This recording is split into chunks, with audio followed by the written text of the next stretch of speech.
Hi there, I'm Joey. I'm Jacob. And we are watching Star Trek for the first time. Last time on Star Trek, drugs are bad, okay?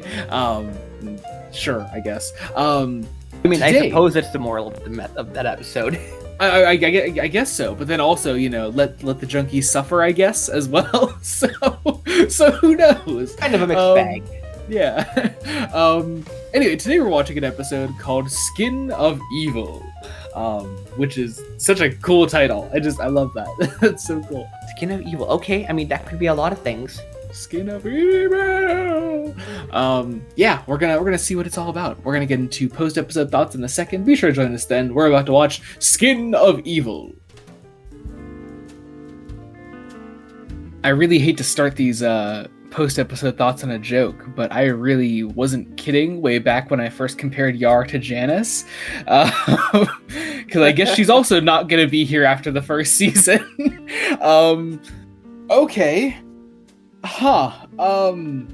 Right? Okay. So I think it's fair to say, and I think this will speak to the quality of the episode when I say, first off, that I didn't care about Natasha Yar for this entire first season. I just didn't. I didn't at all. No, I didn't care for her as a character. Yeah, pretty low characterization, and the characterization we had was not great. Yeah, often treated miserably by the writers. Just I couldn't get into the character. I think for fairly obvious reasons that I've delved into in the past. But what the fuck? Wow, this was really good. So good, in fact, I must say, that it shows up finally on one of our lists. Not one of the main lists, of course, but on my friend John's list of top 3 season 1 episodes. This is their second favorite episode of season 1. The first we previously covered being Datalore. Datalore was their favorite. Datalore beat it. Okay, yeah. That makes sense though. Datalore is a really good episode. Yeah. Personally, I think Heart of Glory is still my favorite of season 1, but that's beside the point. But yeah, hey, damn good reason. I fucking loved this. This was really good. Really good episode. I commented that we initially didn't take her death seriously because that was actually what I was about to bring up because I think, okay, so our points were contentious. I said to you during the episode because we were about halfway through the episode and I was like, isn't it a shame what sort of pop culture has done to us that they she's dead. They scanned her body multiple times for some reason to make sure she's dead. So she's dead. But also, we're still kind of is she though? It is. I think it's a shame, really, just that for reasons unrelated to Star Trek, really. But just a shame in general that there was a solid chunk of this episode that we just weren't taking it seriously because it was oh shit, what is she dead? Sure, she's dead. Right. I'll believe it when I see it. But I did see it, and she's dead. We saw a funeral.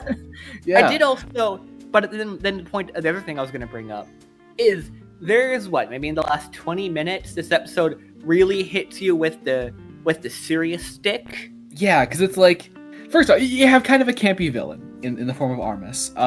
He's got this really corny voice, he has some weird dialogue, whatever. You can kind of laugh at him. Also does look kind of cool. I like the whole black goo design. I thought that was kind of fun. I like that it gives off this energy that this thing could take pretty much any shape. It could do pretty much anything it wants, and it's just toying with them.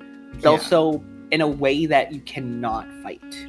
But there's this sort of point in the episode where Picard the reality of this kind of sets in for him, and he sends the rest of his crew away and deals with the problem himself. And fucking Patrick Stewart just comes in there and nails this scene where he pretty much talks Armus into realizing that he doesn't have to beat him in order to beat him in a weird way. The idea being that he needs to be stranded there, be stuck in this immortal life, like he always has been. Never to change. Yeah. Actually, you know what? Great episode for Deanna Troi as well. Who's another character I haven't felt a ton towards before this. Certainly more than Yar, I think. If only because, Troi hasn't had actively bad episodes, whereas Yar has had bad episodes about her. Troi has had a lot of smaller good moments. Think about her moment with Geordi when Geordi's temporarily captain. And I did like the whole thing with her mother in that episode with Riker. I thought that was really good. Right? But But no, honestly, Marina Sirtis has just given a ton of great material for this episode, and like in her scenes with Armis, like when she's stuck inside the shuttle, I thought it was just really cool. They're really great scenes. And I just liked delving into her literally being able to feel Yar die, and her feelings towards the rest of the crew, and of course, her feelings that have been implied like exactly twice before this towards Riker. So I don't know. I just thought she had a lot to work with. I thought she really was able to shine in this one. So, and I want to say back on the death of Lieutenant Yar. Anyone who's watched these Star Trek videos, specifically the movie videos, will know we could watch a pretty emotional situation. Now, like you said, we didn't really know her very well. We didn't like her very well, I should say. But we still had a pretty emotional, like, final message for everybody. Yeah. And we've come off of pretty emotional endings. Specifically, Star Trek movies have had more than anything. I think from like Wrath of Khan on, I think every single one of those movies ended with us just emotionally devastated somehow, aside from like Final Frontier. But yeah, I don't know. We've had like strong emotional reactions to Star Trek, but I don't think we've had this yet with TNG. But again, also just I think especially impressive because Yar was such an underutilized and overall just not well treated character. So no, I appreciate this. I think it's just really good.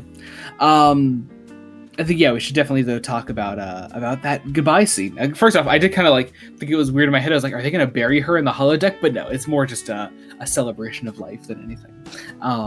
She's essentially left a recorded video of herself that's playing as a hologram. Yeah. I think also it's worth noting that the episode starts with this great scene where Worf and Yar are talking about having a what is it, like some kind of competition? She has some kind of martial arts competition coming up. Yeah, that Worf is going to be like a part of, and they're gonna and so I remember commenting when the episode was starting, before I knew the rest of the episode was going to happen.